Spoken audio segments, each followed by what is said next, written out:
So the last video was my final piece, and as you can probably have gathered, even without any explanation, the main focus was distortion. This explanation is supposed to help you think, although it's not going to tell you frankly outright. It should get your brain going so you can sort of decipher something. The way I had seen the previous experiments worked was that using the distortion that was already in the editing programs would cheapen the actual overall video.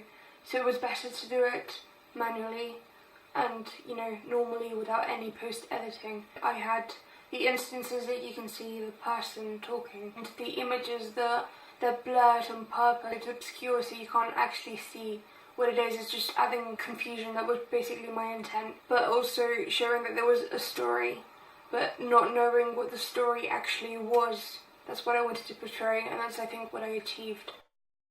I wanted subtitles, definitely, because I think having the difference in language added another type of barrier, another type of distortion. No matter how much you try to remember, the little details that will never really be the same. Obviously with subtitles, even though they tell you what it was, you would never fully understand, and there's some little instances that you'll never really listen. It all relates to memory, basically. That's another point, that's another thing that's been lost.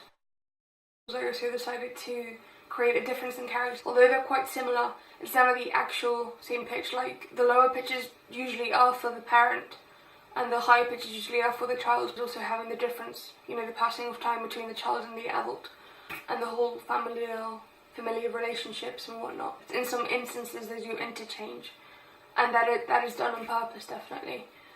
And it's just the whole adding distortion and warping the effect.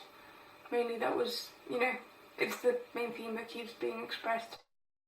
So the actual motivation and the actual story behind the video is not supposed to be known.